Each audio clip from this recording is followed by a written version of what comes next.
ओम श्री परमात्मने नमः। मोक्ष की प्राप्ति या आत्मज्ञान की प्राप्ति का स्वरूप क्या है? मोक्ष की प्राप्ति का अर्थ होता है मुक्ति, परम मुक्ति। आप बंधे किसे से? आपका बंधन क्या है? आप बंधे किसे हैं? तो देखिए, आप अज्ञान से बंधे हैं, अविद्या से, मोह से, आसक्ति से। आप भावनाओं, संस्कारों से बंधे हैं। भावनाओं को ही संस्कार कहते हैं। तो आप भावनाओं से बंधे हैं। सत्य, रज, तम तीनों गुणों से उत्पन्न होती हैं भावनाएं। तो आप भावनाओं से बंधे हैं। उन भावनाओं से मुक्त होना ही मोक्ष है। इसी को भगवान बुद्ध कहते हैं संस्कार चैव निर्वाण। तो मोक्ष प्राप्ति का अधिकार मानव मात्र को है। अध्यात्म पथ स्त्री और पुरुष को समानता का अधिकार देता है।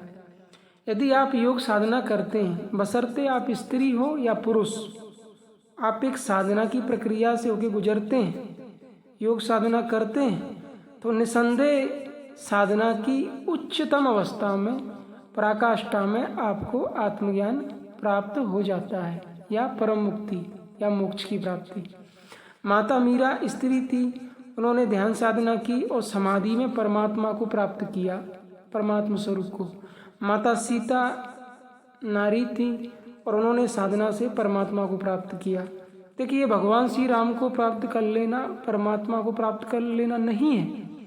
भगवान श्री राम को प्राप्त करने का मतलब है कि पति रूप में उन्हें महापुरुष प्राप्त हुआ, लेकिन उन्होंने ध्यान करके मोक्ष पाया, मुक्ति पाई, अपने ध्यान में परमात्मा को पाया। इसी प्रकार से वैदिक काल में स्त्रियों ने भी परमात्मा को पाया, ब्रह्म को पाया, ब्रह्म ज्ञान प्राप्त किया, ब्रह्म स्वरूप वो कहलाई। और पुरुषों ने भी पाया, वो ब्रह्म ऋषि कहलाए, वो ब्रह्म विदुषी महिलाएं कहलाई। तो ब्रह्म ज्ञान की प्राप्ति करने का अधिकार स्त्री और पुरुष को समान रूप से मिलता है। आप योग साधना को समझें, ध्यान साधना को समझें। साधना के ज्ञान के लिए आप भागवत गीता पढ़ें, योग दर्शन पढ़ें और साधना में श्रम करें। साधना के जो अंग हैं, यम, नियम, आसन, प्राणायाम, प्रत्याहार, धारणा, ध्यान, समाधि, तो निरंतर अभ्यास से स्टेप बाय स्टेप ऊपर उठते हुए आप समाधि में अपने स्वरूप को प्राप्त हो जाते हैं। समाधि की अंतिम अवस्था होती है धर्म में एक समाधि, जहां आपको अपना स्वरूप प्राप्त होता है, संस्कार चैव निर्वाण। तो आत्मज्ञान का अधिकार सबको समान रूप से है। अब प्रश्न उठता है कि हम में प्यास है, हम में जिज्ञासा है, हम में ललक है पाने की, तो हम पा सकते हैं।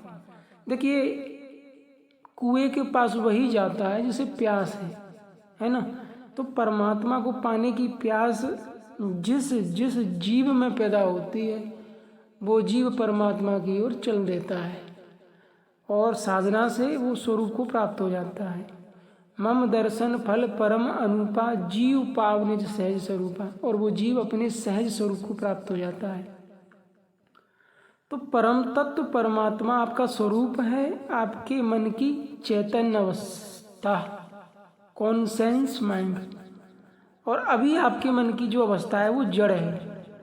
वो क्या है? अवचेतन अवस्था। तो अवचेतन अवस्था को चैतन्य बनाने की प्रक्रिया अध्यात्म है, धर्म है, योग साधना है।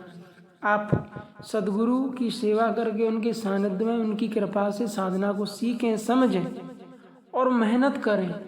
तो निरंतर मेहनत के प्रभाव से आप एक दिन अपने हृदय में उस परम प्रभु का अनुभव कर लेंगे। परमात्मा का स्वरूप जो है वो मायातीतम त्रिगुण रहितम केवलम ज्ञान मूर्ति, वो माया से रहित है, सत्य रजतम तीनों गुणों का वहाँ अभाव है।